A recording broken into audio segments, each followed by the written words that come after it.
Well, good morning, everybody, and a huge welcome. My name's Andrew Morris. I'm Director of Health Data Research UK. It's my great pleasure to welcome you to this international conference, Health Data Science in the COVID-19 Era. And can I thank you all for making time out of completely frenetic diaries to join us today. You will recall that today we were supposed to be convening in Glasgow in the UK, but inevitably we are virtual. But I'm reliably told that it's raining in Glasgow, so we're much better off on Zoom. And we have 900 people joining us today from across the world. And I think we've got a great day ahead with over 50 contributors ranging from health data linkage to viral genomics, all the way through to ethics and governance of data sharing during a pandemic. So hopefully we've got something for everyone. And can I just say a huge welcome to our international guests from 35 countries, including India, Sri Lanka, Brazil, Thailand, Hungary, the US, and Colombia. So the focus today is COVID-19, and to my mind, it exemplifies the need for open science, collaboration, and data sharing on a scale arguably we've never seen before. And I think today we'll really drive home the key message of open research and data sharing at scale if we're going to, in our quest to combat the COVID-19 pandemic. My first role today, it's a huge pleasure to welcome my friend and colleague, Sir Patrick Vallance, who's Chief Scientific Advisor to the UK government. But actually, Patrick's a clinical pharmacologist at heart and arguably was one of the very first data scientists in terms of drug discovery. So Patrick, thank you for everything you are doing for the UK and internationally, and it's a great pleasure to invite you to open the conference. So welcome, Patrick. Andrew, thank you so much to you and Caroline for everything you're doing with HDR, and thank you to everybody for coming to what I think is going to be a very interesting and important meeting today. So nearly 6 months ago, a new virus started to manifest, and now it's wreaked havoc right the way across the world.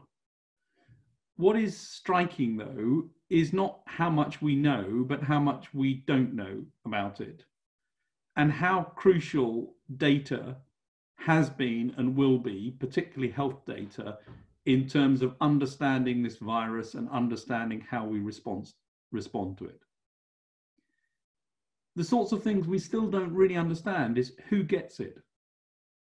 Where do they get it? Why do some people get it more than others? Is it their occupation? Is it their location? Is it something else that enables that to happen? And what risk do they pose and what risk do they have? So the first set of data, which everybody needs, which is crucial, relate to the epidemiology of this disease. And that epidemiology is, of course, both international, and there is a big need to learn from each other and to work with each other on this. But it's national, it's regional, and increasingly it's local. And as countries get this under control, the local outbreaks become particularly important, and the data flows and data streams needed to detect signals of local outbreaks become particularly important. But it's not just, of course, epidemiology. Immunology. We still don't really understand the full consequence of antibody positivity. We don't know how long that lasts for.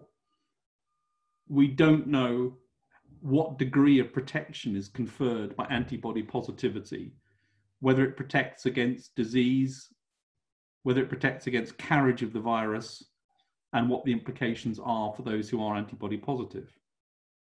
Genomics has already played a huge part in this disease, tracking the virus, tracking the origins of the virus, understanding outbreaks, and of course, increasingly human genomics will play a part as well. And I think about the UK data sources that have been incredibly important in informing some of our thinking, ranging from the information that comes through health services through to special organisations set up to look at specific data flows, the COSIN network in the UK, COG UK looking at the genomics, and has already, I think, sequenced more than 50% of the viral genomes of the whole world, and really making a big difference in terms of understanding how this disease may spread and how we can see outbreaks. Beyond genomics, we think about trials and the data that's going to come from trials around the world, and we could see it last week with the important result that came from the recovery study, really showing that hydroxychloroquine doesn't work and may, if anything, be slightly on the harmful side. That didn't reach statistical significance, but nonetheless, we're beginning to see real outcomes from clinical trials. We'll no doubt see more in the next days to understand what the treatment options are that may or may not work as we go through this disease. And the trials are not just in therapeutics, but increasingly they're going to be in vaccines. We're going to need things on spatial data. We're going to need to understand about data within cities, how people move around cities, how that links to risk, how that links to health data, how that links to changes as non-pharmaceutical interventions are released and people start to see society going back to some small semblance of normality. There is going to be a need to make sure that we have the data integration. So when you look at the various different sorts of data, two messages stand out for me. One is that it's absolutely crucial that we have good data sources and we know how to use them. And the second is this is about data integration. It's about integration of data from different sources. It's about making sure we know how to look at those data across different sources in order to build up a full picture. And in many ways, what this virus has done is provided a massive jolt to the system, a massive disruption of what was a very slow, in the case of some parts of UK data systems, a very slow progression towards what many people knew needed to happen. And HDR has been at the forefront of that. This has caused a rather rapid modernization, a rather rapid need to understand data flows, data quality, data integration, and of course, importantly, how to turn those data into both knowledge and information. And it's not just the data, but it's also, of course, the digital aspects of this as well, which become important. This is going to be crucial not just for research, but frankly, as you move into systems where surveillance becomes a more normal part of what we need to do. As we do that, it's crucial that we remember this is an international issue. The science knows no boundaries. It doesn't matter whether the data from hydroxychloroquine came from a study in the UK or a study somewhere else. The science must cross boundaries, and as scientists, we need to be open and we need to share our data. The data need to be looked at internationally and shared internationally where we can so that we can get the best handle on this. And we need to move very rapidly. Many of the things that have happened as a result of this across research is people have found ways to avoid the bureaucracy that sometimes gets in the way of research progress. It's also true that on occasion, some of this has led to rather premature release of data, rather premature release of information, which is not solid and is not properly peer reviewed. So we have to get that balance right between moving very fast and making sure we get the right quality.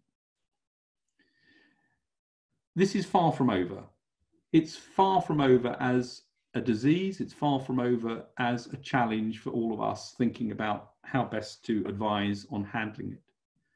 It's moving into, in many cases, a very operational phase where data needs to be embedded in the way things are run. It's not just a research tool. We've got much more that we need to understand, not only about the acute phase of this disease, but also the chronic phase, as we now see patients coming back time and time again with complications from having had an acute severe infection. And we need to think about our use of data in terms of the implications for personal privacy, and as we think about the need to increase surveillance in order to detect outbreaks of this illness as they occur and as we respond to them. There are issues there that go well beyond the conventional thoughts about the use of data and data science, and of course encompass social science, ethics, and many other areas as well. So as you start this important conference, and I believe it is important and it's incredibly timely, and I know, Andrew, you're right, you were due to be in Glasgow, but actually the fact you're doing it this way illustrates, I think, a world that we need to understand and get used to going forward. And I think your timing, in a way, could not have been better for this conference, given what needs to happen. We're going to need to get better data flows. And when I look at the things that I've been struggling with over the past few months, lack of good data flow is definitely one of them. You just can't get the information you need, and that's always going to be the case. But I mean, we can get much better at it. We absolutely need to know how to turn those data into integrated information. We need to turn that information into knowledge. And importantly, we need to make sure that as that happens, that knowledge gets turned into action. And that action itself will require data systems embedded in what previously have been operational bodies that have not had to worry about that. So I think this is an incredibly important day, and one that I hope will continue to progress this very rapid change to a world where data becomes so central to what's happening, and health data are at the very core of that. Andrew, thank you very much for giving me the opportunity to say a few words. And Patrick, terrific, thank you. And thank you for setting us the challenge of, how do we rapidly define actionable insight from quality data and multidimensional cross-sectoral data that can be linked for public benefit.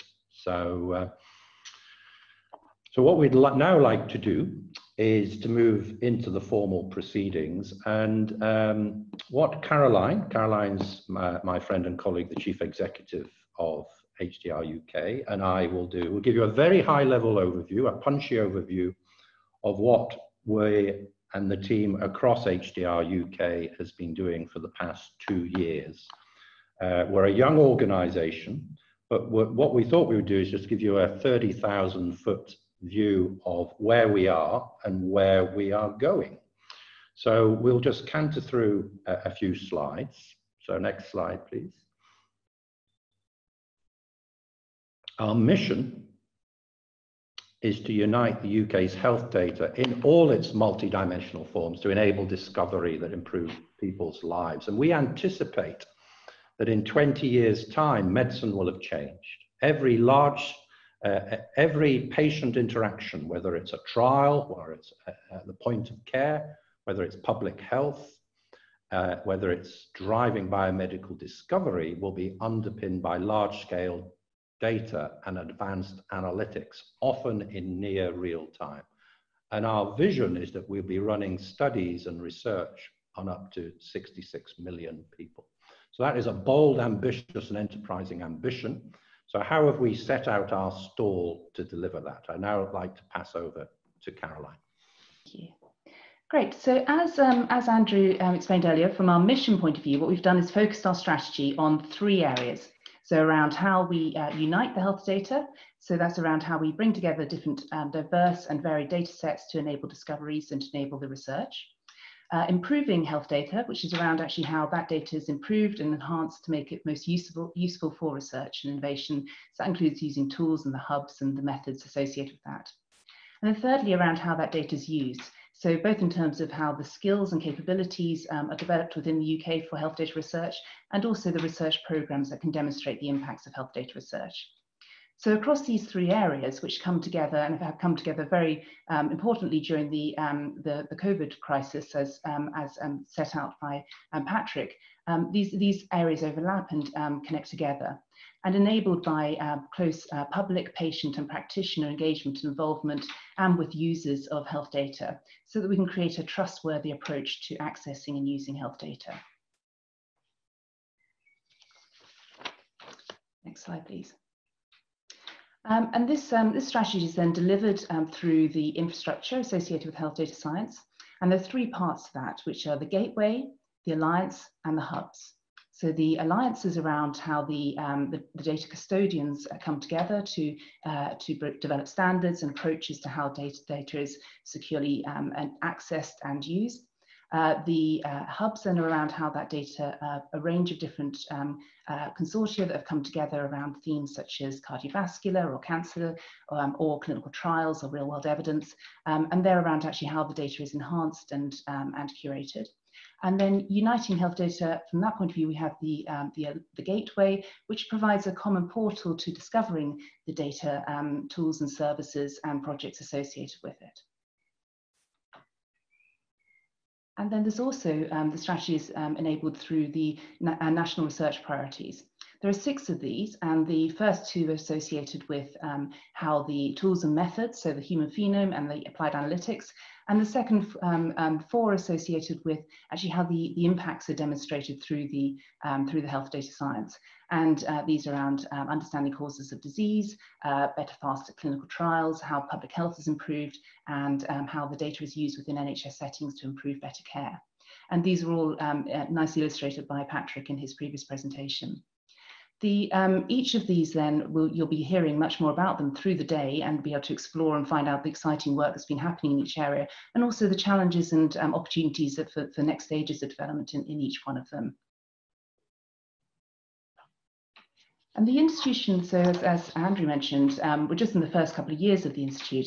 It's growing and evolving very rapidly. And you can see from this picture how it's evolved from its inception in the early days of a number of funders and research sites, and actually growing over time, adding on alliance members, training sites, and further research sites and research organizations, public advisory components in there as well, and the hubs with all the partnerships associated with that. So you see it's actually grown really very significantly over the last couple of years.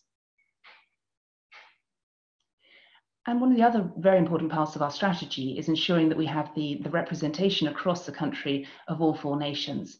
And you can see from this picture shows nicely how the spread of how we're located across over 32 locations now, and across the different areas of the research activities, the hubs, the training sites, and the central team offices. And this is a very important part of how we deliver our mission of bringing together the best capabilities across the UK for health data science. And as part of growing that community, we're actually bringing together people from across different sectors, so across both academic research environments and the NHS, with charities, with industry, all sorts of different organisations coming together. And to enable us all to work effectively together, our values underpin the ways of working, so around how we work in transparency, optimism, respect, courage, humility, and ensuring that we're continually learning together in this, as we develop this new and exciting branch of science. And this approach shows, this slide I won't go through in detail, but it shows you the amount that has happened over the last period of time. So a huge amount that's happened from lots of different people and lots of different parts of the organisation. And many of you at the conference today are part of the making all these different aspects happen. And so thank you for your leadership and engagement over that time to create this enormous amount of transformation around health data science. And the results are starting to happen, which is what's most exciting from this. So we're seeing already, you can see the number of publications that are starting to come out, the number of data sets that are now discoverable, the different members of organizations coming on board and being part of the program. And all of these together will then transform how health data science actually happens within the UK, what it's doing, who's involved in it. And this is how we're going to enable discoveries and improve people's lives. And at this point, I shall hand over to Andrew. So thanks, Caroline. And a new decision for today is we're moving over to Microsoft Teams. So I can only apologize for everyone who's struggling to access. So Caroline's given us the strategy, but how do we apply that? So you'll recall the first case of COVID in the UK was diagnosed in York on the 31st of January. And next slide, what we have done as a team is to try and address across the UK, as Bill Gates has coined, a once in a century pandemic. So next slide. And to do that, we did 3 things. Firstly, we worked in partnership with funders, government, to coordinate health data science questions, because the risk was that 1,000 small projects would try to deliver research findings which were not relevant to policymakers, to system leaders, and most importantly, to patients and clinicians. So we convened at scale across the UK. Secondly, we worked with data controllers, data stewards, to accelerate access to UK-wide priority patient data sets.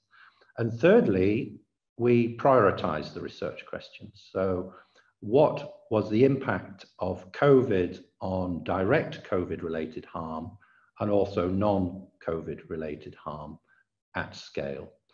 So we convened that group. Next slide, please.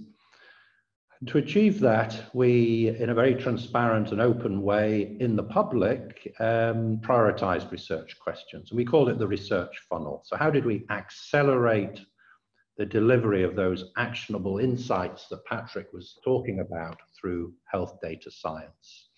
So this is the funnel. And in the last 85 days, next slide, please. We have identified 106 research questions, of which 36 have been prioritized in partnership with the funders. Next slide. And this has allowed us to answer important questions, whether it's the effect of Black, Asian, minority, and ethnic group susceptibility and outcomes related to COVID, whether it's the impact of COVID-19 on non-COVID health services, for example, a reduction in cancer referrals, a reduction in admissions for coronary vascular disease. And to achieve this, on the right-hand panel, you'll see that one needs a systematic approach to data linkage and access at scale. So working in partnership with colleagues across the UK and England, Scotland, Wales, and Northern Ireland, we have geared up trusted research environments that link data at scale to answer important questions. Next slide. So presently we have 100 preprint publications and 86 active studies. And today you will see examples of these research outputs across the workshops in detail. Next slide. And to try and convene and make this very transparent, we have geared up the UK Health Data Research Innovation Gateway. So almost 450 data sets, many of which are COVID-19 relevant, are now discoverable at scale on the UK Gateway. So I'd encourage you to not only attend the session today on this, but also to access the Gateway. And it begins to shine a light on who's got what data and how is it being used to advance human knowledge by integrating data across the UK. Next slide, please. Key to this is public engagement. And as you know, we subscribe to this every step of the way. So all credit to our colleagues in the Public Advisory Board who've geared up a new COVID-19 panel, a public advisory group with 62 members, and they prioritize the research questions, and they actually shape our advice to SAGE, where we report on a bi-weekly basis. So baking in public engagement every step of the way. Next slide. And examples which you'll see today, the DigiTrials Hub has enabled the recovery trial, chatting to Martin Landry. 20 organizations have needed to come together to deliver the recovery trial, enabled by the DigiTrials Hub. Working in partnership with King's and an SME Zoe, looking at the Zoe symptom app. I think that's in session 2. How have we used data on almost 3 million people to track the epidemic in near real time, working in partnership with the Breathe Hub and the SAIL data bank. And lastly, I think it's session 5, looking at the impact of COVID-19 on non-COVID related health conditions. So detail, scale, partnership. Next slide. But of course, the UK's health data only represents 2% of the global data assets that we have. And echoing Patrick's comments, COVID-19 is a global challenge and it needs a global response.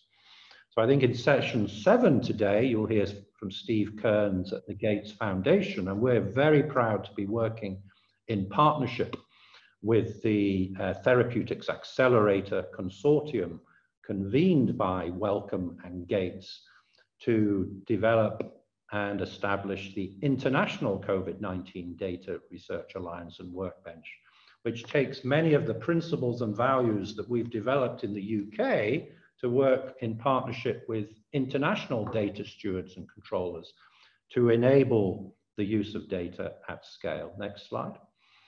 So this is something which will be launched formally later this week. Our ambition is to unite data on COVID-19 from international clinical trials plus biomedical and health research data to enable discoveries that benefit people everywhere by reducing the harm of the COVID-19 pandemic, and to underpin that with an enduring, trustworthy health data infrastructure. Next slide.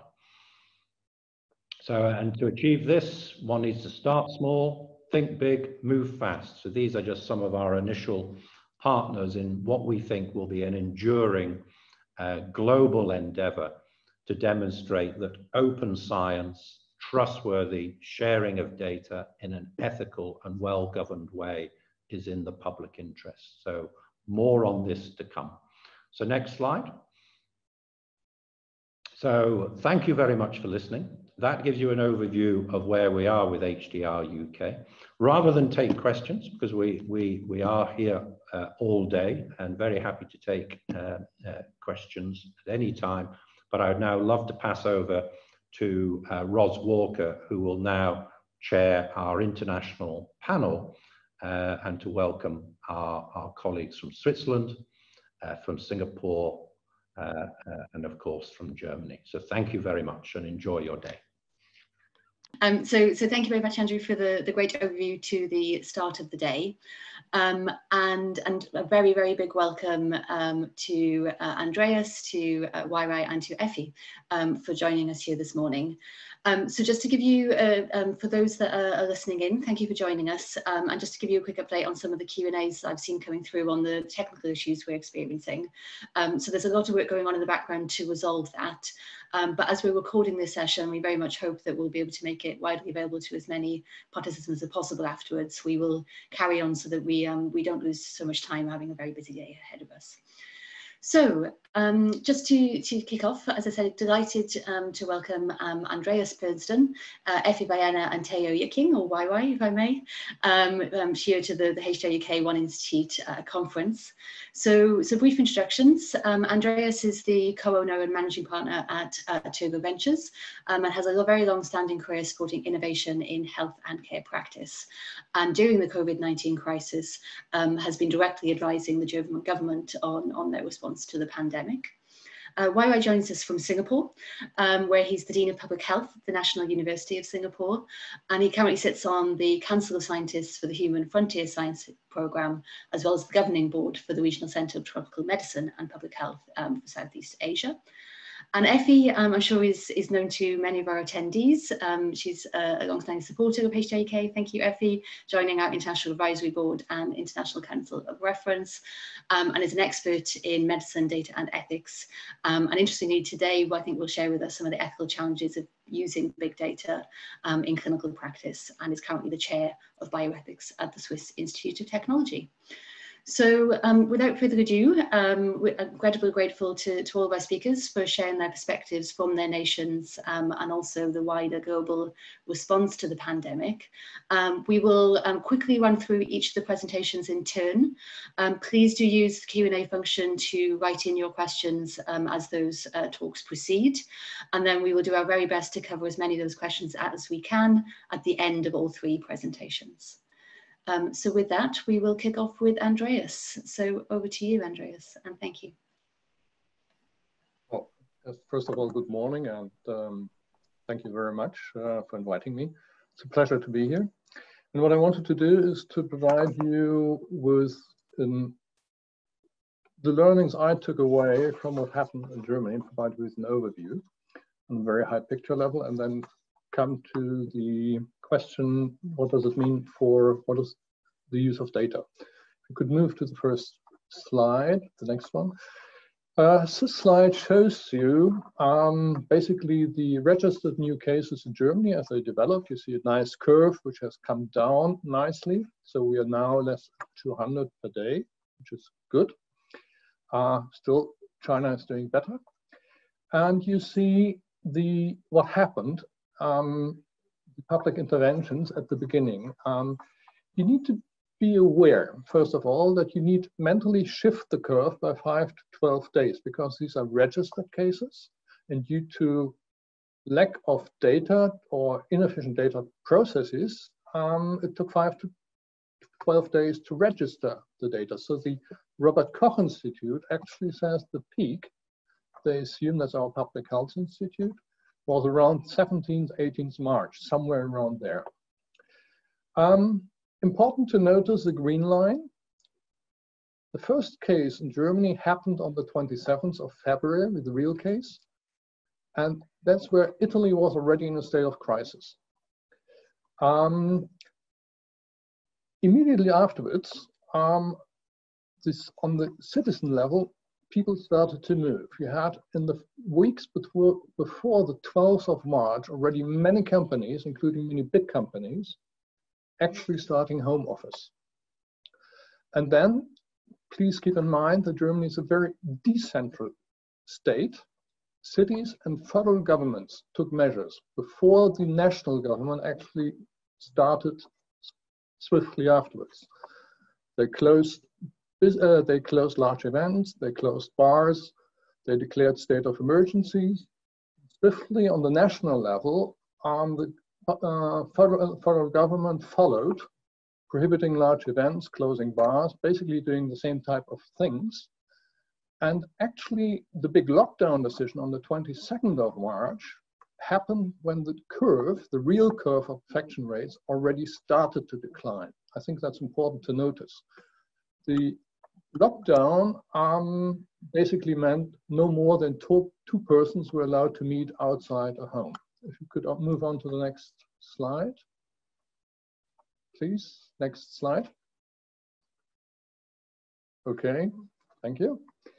So what I'm trying to convey to you is that the success was not the result of grand design or strategy or readiness or top-down government intervention, but that the government came at the end of it. It was still extremely important, but it was probably a combination of the outside shock, the Italian strategy, the important access we had to Asian experience. It was discussed all over in the media. So we know what was happening in China. We knew what was happening in South Korea and Taiwan, what measures succeeded in containing the pandemic. And that led to a very early change of behavior in the society at large, helped by business, helped by local governments taking actions, so that physical distancing started actually right from the beginning of March. Angela Merkel supported that with picking up things swiftly, and in particular with a phenomenal public televised speech, which probably was key to assuring consensus within the population in supporting and complying with physical distancing measures. And that consensus lasted probably for 2 months until the middle of May, long enough before it started to brittle away. So I think that's the reason for the curve coming down as nicely as we have seen it in Germany, thanks God. And then the hard learning started. How do you actually live with the disease while you open up? You need to learn how to interrupt transmissions, how to test, trace, isolate patients, and contacts, how to protect the elderly and feeble, how to ramp up supplies and capacity, how to improve hospital treatment strategies, etc., etc., etc. And that's a slow try and error process in Germany as we have seen it. And if we move to the next slide, I give you an example of what is a perfect example of what happened, where the success lies. What you see here is testing capacities of laboratories, basically ramped up with 600% within 1 month. Labs are independent businesses in Germany. The orders are placed by physicians. The bills are paid by SIX funds. There's no government intervention in that. In fact, government was not involved in managing that ramp up of capacity. It just happened due to local business initiative on a very local level, people talking to each other. We need that. I talked to several owners of labs, and in those days, they did not care about profitability. There was a spirit of it just needs to be done and we'll see later. A spirit which faded away 2 months later. But we have seen many of these examples in other areas as well of the success of local initiative, like ramping up hospital capacity, getting masks. Local companies were much better in getting masks than public organizations, organizing test stations, etc. If we move on to the next page, I try to conceptualize my learnings on that slide for you. I've got 2 messages here. The basic message is you win on the local level. The pandemic happens locally. It's Andrew Smith somewhere out there who is sick, who needs to be tested, identified, tested, isolated, treated, whatever. And expect on the local level, due to these initiatives, at least that's the learning we had in Germany, to find the answers how things are done best. What you need to do is to learn how to share knowledge and empower all the task forces to do so. There are your heroes, and you need to support your heroes. Find them if you don't have heroes, and then support them in a structural way around those strategic levers which I've put on the left-hand side. I learned that my time is up, so I go fast to the last slide. Well, it's over. Just, you find on my last slide, you find it on the web, the strategic levers around which you should organize to, at least we try to organize around to beat the disease, and how to get the data technologies to support them into the value chain of each of these strategic thrusts. Thank you. Thank you. And thank you very much for the invitation today. Just a disclaimer, the perspective I'm presenting is the one of a Swiss citizen and an academic working particularly in the area of bioethics, and I've been a member of the science task force that has been mandated by the government to support some of its policies during this crisis. So my perspective might be very different from the federal governments or the ministries or other health authorities. Can I have the next slide, please? I'm going to start off with this, which I saw in the Forbes recently, a couple of, I think, almost last week. And according to the Deep Knowledge Group, Switzerland came on top of this list of the safest country in the COVID-19 time, at least at this time in the history of the pandemic. It was a nice thing to see. That's the impression from outside.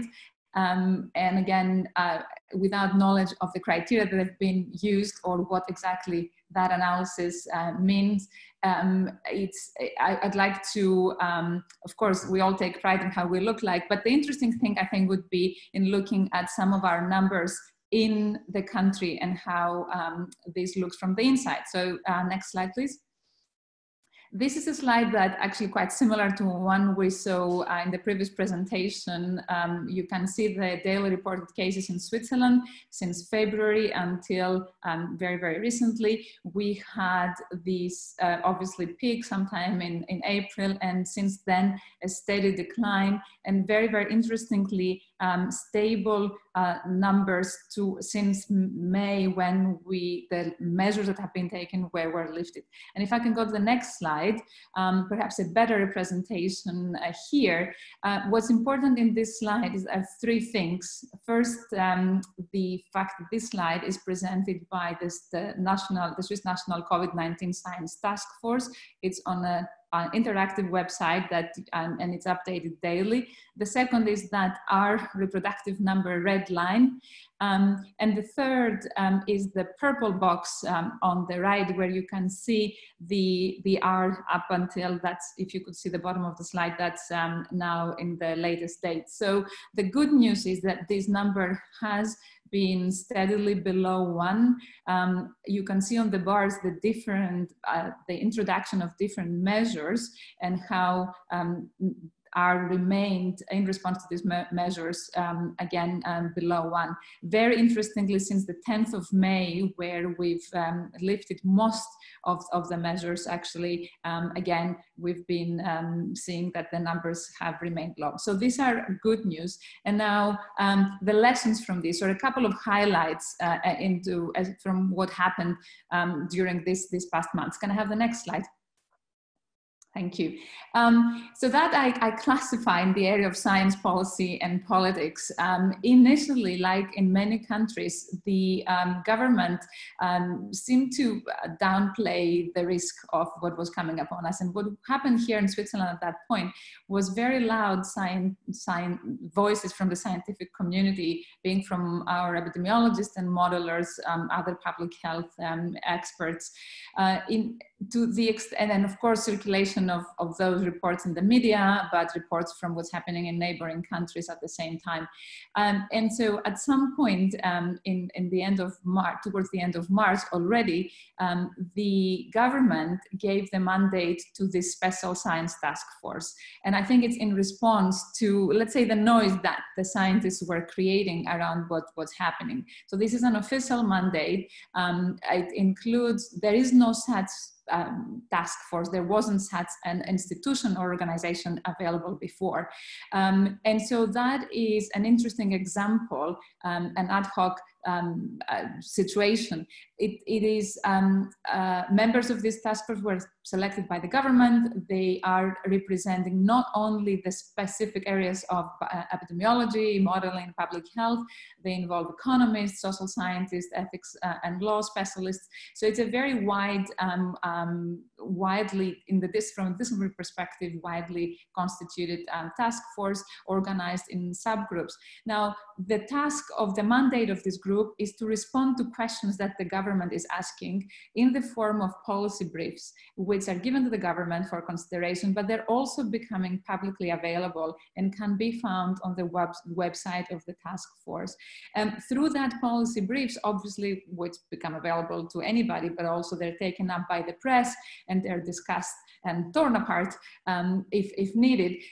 It's a different form of engaging the public into the discussions, be it for masks or contact tracing or anything else, opening of the borders, whatever the question is that it's discussed at that point.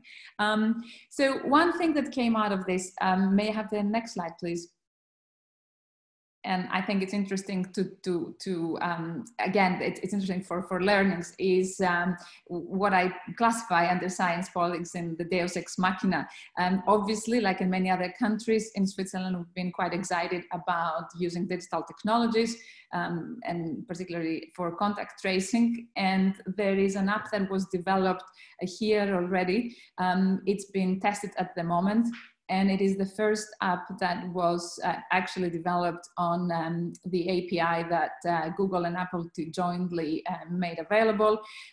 It is developed by the federal institutions, the Swiss federal institutions of Institutes of Technology in Lausanne and in Zurich.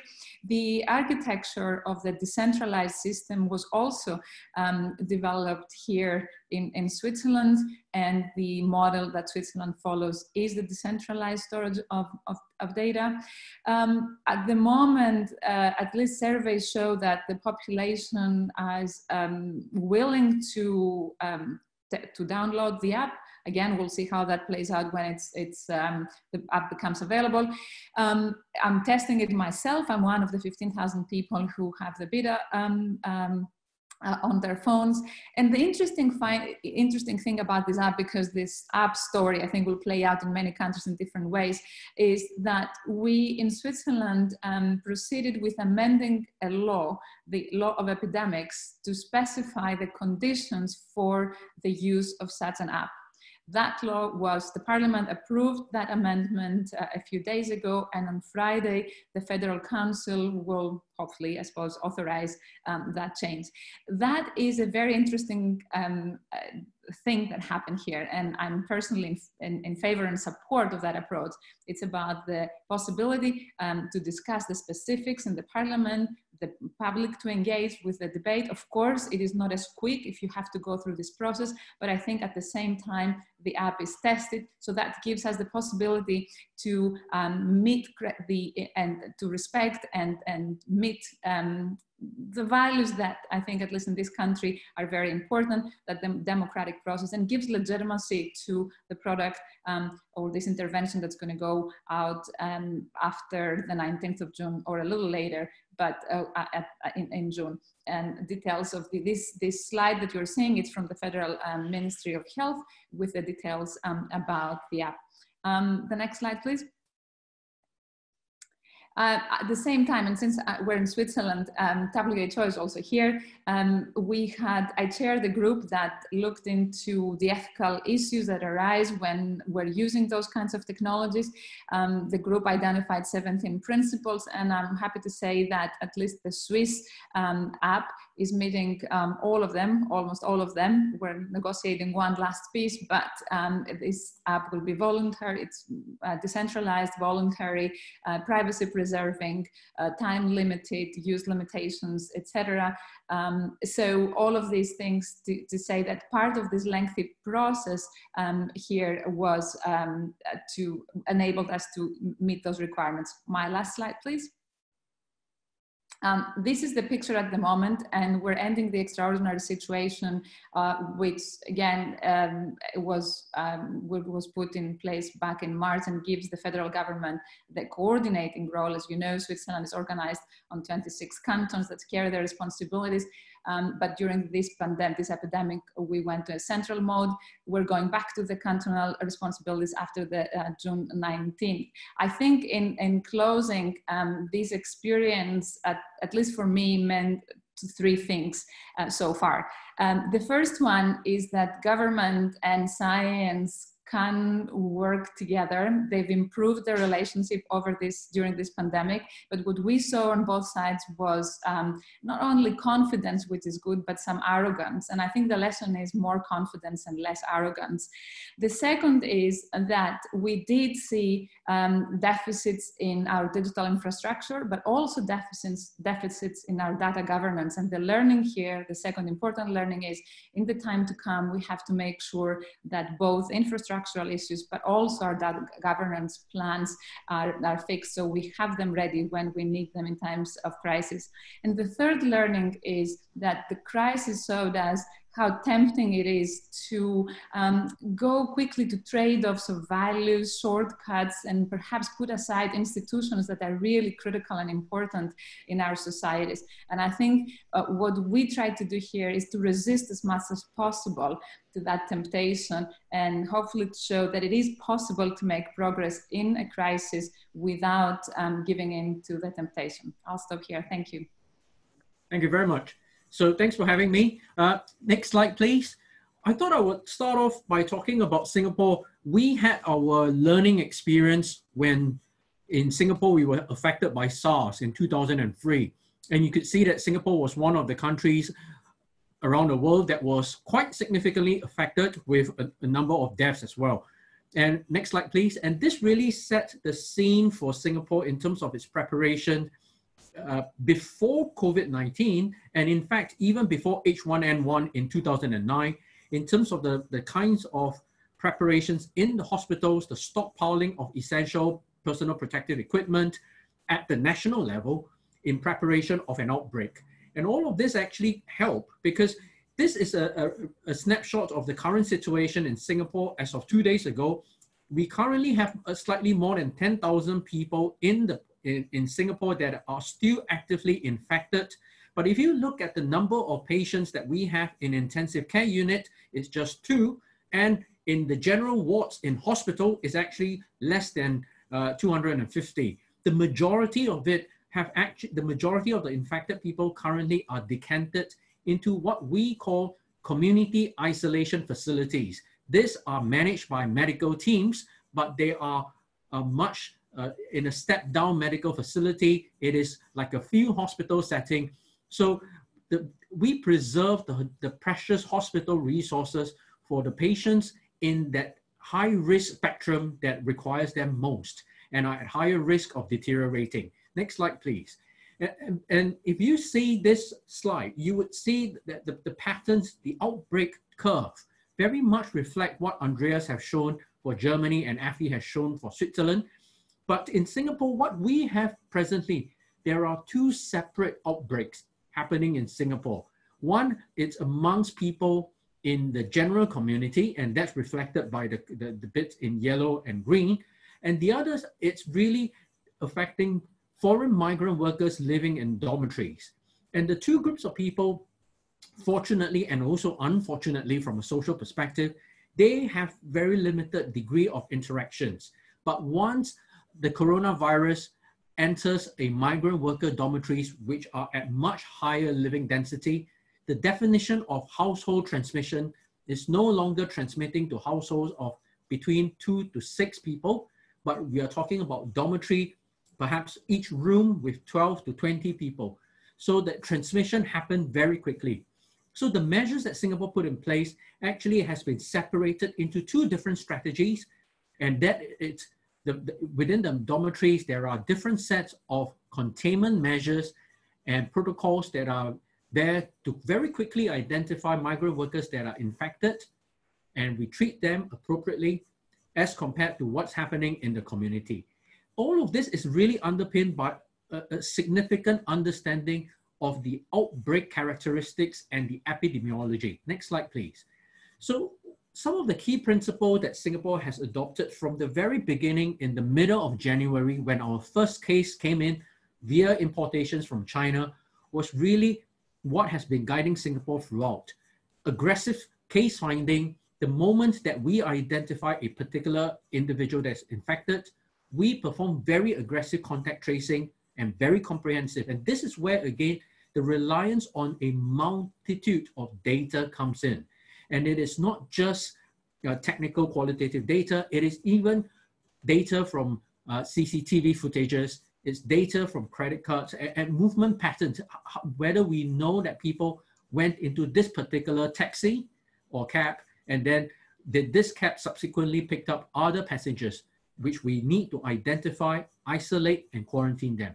So this approach has really helped. And if you look at the bottom panel here, you would see that in the very beginning, it takes us about 8 to 15 days to identify and isolate someone who has been infected. And towards the end of April onwards, this has reduced very significantly to just around 4 to 5 days. And it meant that someone who is infected are identified within a period of 4 to 5 days, isolated and quarantined during that time. And it significantly helped to minimize spread within the country and within the community. In Singapore contact tracing, we have a technology called Trace Together, which is very similar to what Afi talked about in terms of an application on the phone that is used for helping with contact tracing. But technology cannot replace the hard work by physical human contact tracers. And in Singapore, we have teams of this operating since January onwards to perform this 24 hours across 7 days. And in terms of the tests that we have, we started off with 2,000 tests per day in a country with a population size of 6 million. Right now, we are at 13,000 tests per day, and we anticipate in a few weeks' time to reach 40,000 tests per day. And next slide, please. That's the first key principle. The second is really coming back to what this conference is about, the use of data and evidence to guide policies. From the very beginning, we have relied on information from modelers to tell us, will closures of school play a significant role in the control of this outbreak in the country? Would social distancing, safe distancing at workplaces help, and so on? So these measures were evaluated by modelers.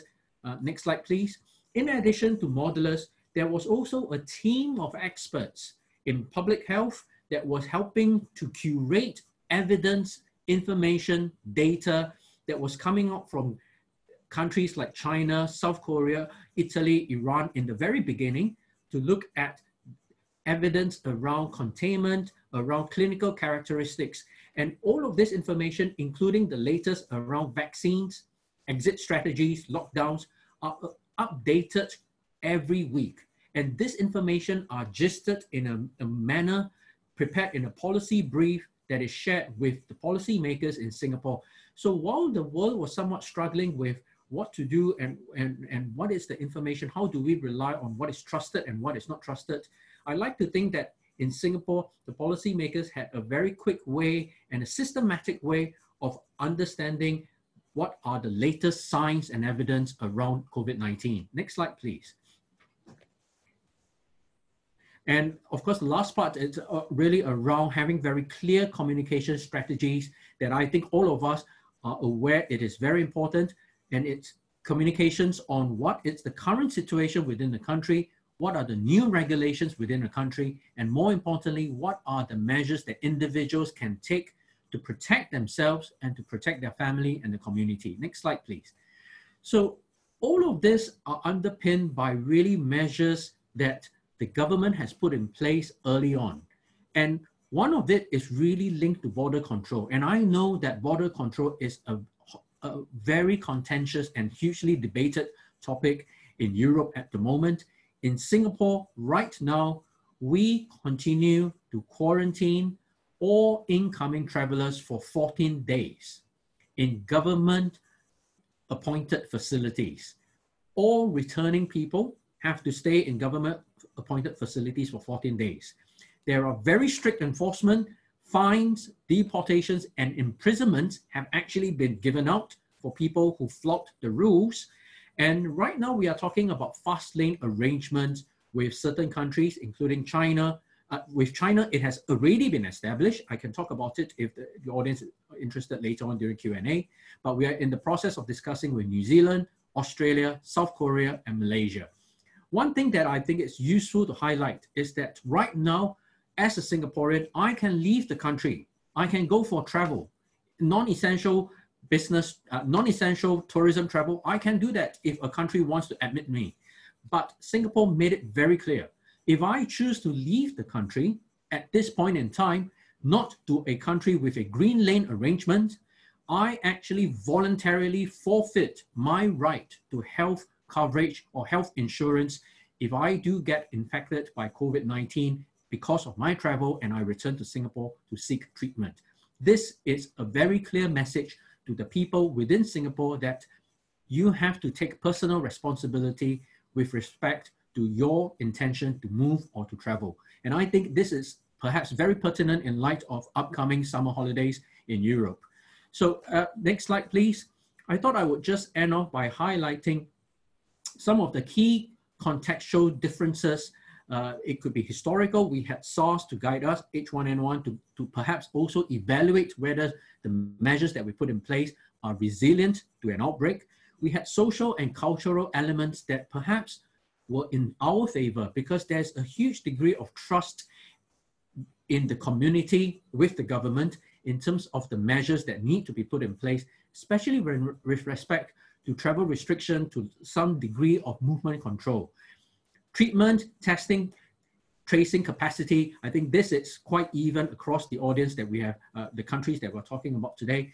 But I think one point I would like to highlight is really this political outlook as well, because we have been perhaps fortunate to have a government system which has been somewhat stable, and that has allowed the government to put in place long-term public health investments. And that in a crisis like COVID-19 pans out very well. as compared to certain governments where there is very rapid turnaround, where in fact a lot of the investment may be made to yield short-term gains and impact, but in many instances, that's where public health tends to be deprioritized. So with that, my last slide is really just a summary to say that as Singapore eases into its different phases of reopening, we have really taken a calibrated approach with very clear use of data for risk assessment to find out which are the sectors that may have an increase in spread because of the easing. And in Singapore, we are hoping to avoid a comprehensive, a whole of society shutdown again, but more focusing on sectorial shutdown if ever needed. With that, thank you very much and very happy to take any questions. Over back to you, Rosman. Thank you so much, Wairei, and also Andreas and Effie for a really fantastic overview of how each of your countries has responded to the current crisis. So there are a few questions coming through on the Q&A, so please do make sure that you're posting those as we just have. I think we'll give ourselves roughly kind of just under 10 minutes for a discussion so that we can make a little bit of time back out before the breakout sessions. So if I may, I might start with quite a broad question to all of you. Which is, you know, given the UK's current situation of having an estimated 5,000 new cases per day, in comparison, I think somewhat envious to the low incident cases that you've each shown in your own countries. What advice would you give the UK to kind of support our efforts to decrease that number as we go through the next few months, kind of up to the end of the year, really? So maybe I'll start with Andreas to give some advice on that perspective. Basically, two levers in my mind to reduce the numbers. Ensure that social distancing, mask, distance between people, reducing the number of people meeting each other is kept low, or it's really pushed into the behavior of people. Secondly, that reduces the probability of transmission. Secondly, if you do have a case, fast testing, tracing, isolation process. And contain it on the local level. Great, and Effie? Similar lines, I do also think the usual measures, masks, social distancing, and what experts keep recommending, the contact tracing, obviously, and quarantines, depending on the protocol of contact tracing. But just maybe want to add another dimension of that. When we ask people to quarantine because of a appropriately implemented contact tracing program, I think we have to think of the consequences that quarantines may have for people, for their employment, for their social life, and for a lot of other things than their health and their responsibilities to the community. And so I think it's very important when we implement this place that those implications and consequences for people's lives are also taken into account, and there are measures to mitigate harms from the measures. Yeah, great. And Wairei? Thanks. Well, the reality is that the United Kingdom is a very big country, and different parts of the UK are at different parts of the outbreak. And I think that this is where really data comes in to play an important role. For a country as large as the United Kingdom, you could take a uniform approach and say all of the country can adopt very strict lockdown measures, but there are indeed certain sectors, there are indeed certain geographical regions that are at a much better situation. And I see that the reality is that if it was in Singapore, the current situation in UK, we would not have relaxed a lot of the measures that are currently being done in the UK. But given where it is now, I would say make use of the necessary geographical or regional data to identify which are the sectors that are still contributing to the increase in spread, despite all the measures, that the precautionary measures such as safe distancing, such as mask wearing have already been put in place. Which are the sectors and elements that are still seeing a rise? And those are the areas, geographical regions, the economic sector that needs to be controlled and locked down, perhaps in a sectorial manner. Because, and the second element is definitely minimize importations, because there's always this sense that, well, UK is in a perhaps a worse situation than many other European neighbors. So if there are people that want to come to UK, we should let them come in for tourism. I think that this compounds the problem if you are trying to control your local situation at the moment, and yet you have the risk of people importing new cases. When it comes to contact tracing, when it comes to quarantining and isolation, you would have a very big problem trying to disentangle this mess. So I think that we should, my advice is to keep to this 14-day quarantine for all incoming travelers while adopting a data-driven approach on sectorial lockdowns and geographical regional lockdowns. Back to you, Roswin. Great, thank you. And that's a lovely segue actually into a question from Peter Diggle for Andreas, which was based on your discussion about kind of the wins at the local level and how that required an understanding of local variations in risk, incidence and outcome. And do you think actually in general there's been too much of a focus on the national statistics as opposed to those regional breakdowns? Yes, but I picked it up and wanted to answer the question here for the following reason. National level statistics are good for overall surveillance and for scientific pattern analysis. They don't help you in actually solving the problem on the local level. So if you want to differentiate, for instance, lockdown measures per regions, and that's what we do in Germany, because there are regions which don't have cases at all, you need the data. Secondly, that's why I wanted to answer the question here in public. What we found out is when we twisted to local data, we found out that most of the data, or many of the data reported to the top, were wrong. Garbage in, garbage out.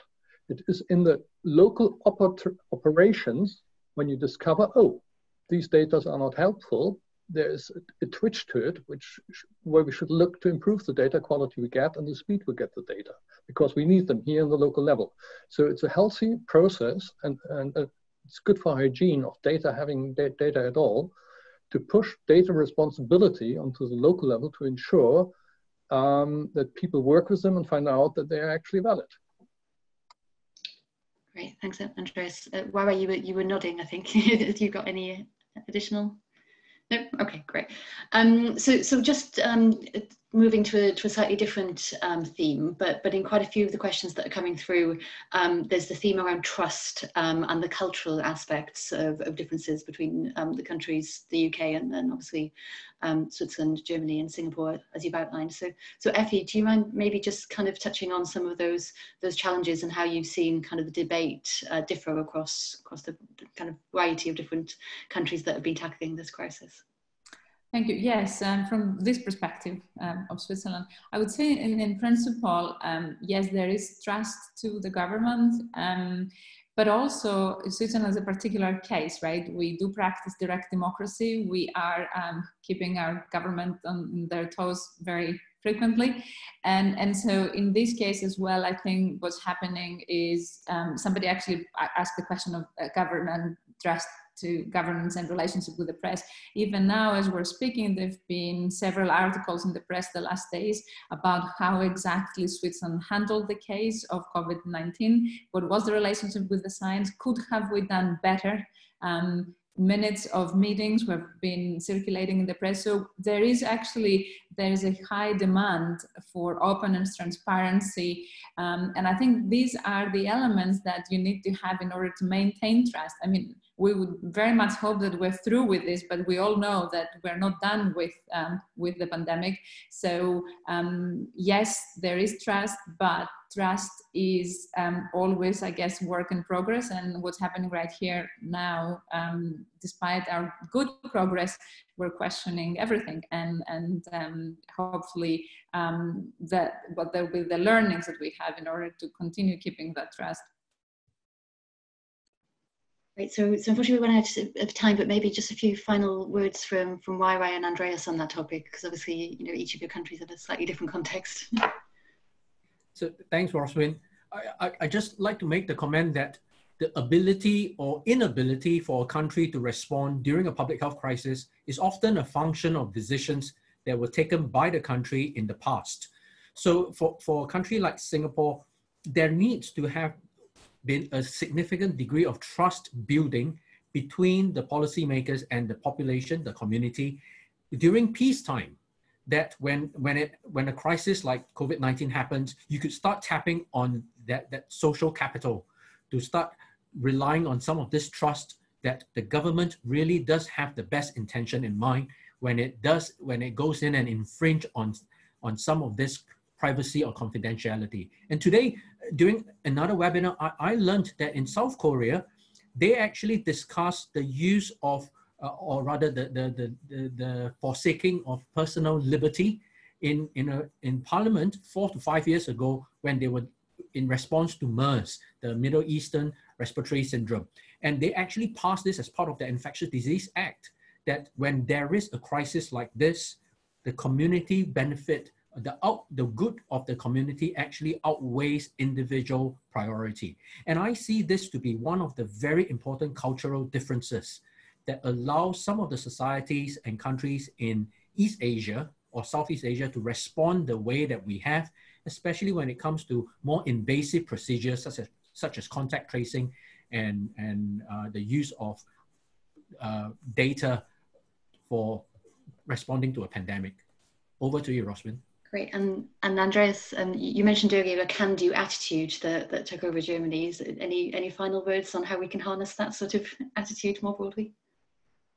If you look around, you at least it's probably a contrast to East Asia. The German story. It were these initiatives, the can-do attitude, which created the best practice examples on a local level. And I think the government does have the choice to look for it, to foster those, to ensure that these attitudes are shared, to create the platforms, to celebrate them, and to ensure that they are transferred. Or government can say, no, we're not doing it, because we wanted to introduce government policies. I think in more liberalized societies, where the individual liberty plays such an important role as in Western Europe, putting a priority and looking for where does local initiatives really show how things can be done in a very excellent way, to foster that and to give them platforms to spread the good news. I think one thing we should put attention to, give attention to. Fantastic. Well, apologies for having to wrap up so quickly. I'm sure we could continue this Q&A for many, many more hours. It's been incredibly enlightening to have each of your perspectives, and thank you ever so much for joining us this morning and helping us to kick off the One Institute event. And yeah, very grateful for your contributions. So I'll rapidly move on in the interest of time now, just to one or two very, very quick slides, just to give everybody that's attended. And thank you to those that have persevered to join us this morning. So next slide, please. I'm going to very quickly run you through how the rest of the day is going to work, so then we can crack on and make up some time. So your delegate pack, you've already received that, has got the full agenda in it. Next slide. And as you can see now, the rest of the day is broken up in different streams. So stream 1 and stream 2, with each of those breakouts happening in parallel, regroupings for some great early career talks at lunchtime, and then more parallel sessions before a closing plenary at the end of the day. So if we go to the next slide, you'll see that in your delegate packs you have a single page with links at a glance. So all of these links will now be open. We've resolved the technical issue. So if you just go to the next slide, you can see those links, and you can use those for the rest of the day to attend as many of the sessions as you would like to. And then finally, just to say that if you're having any problems, as this morning, please thank you for all the messages that came through, and we've been responding to those as quickly as we can. We are recording all the sessions, and we'll share as much of this as possible for those that weren't able to join us. And please do, as we were just using, use the Q&A function so that we can help respond and make the best of the panelists' time, and share your thoughts on the great progress through the rest of the day. So that's a whistle-stop tour because I'm keen to make up time. So please do now, we're going to forgo the break. So there was a 10-minute break, and we're going to segue now straight over into either breakout 1 or breakout 2. So thank you again to both Patrick, Andrew and Caroline for their great talks, Effie, YY and Andreas for providing their lovely overviews. And we very much hope that you enjoy the rest of the day. Thank you very much.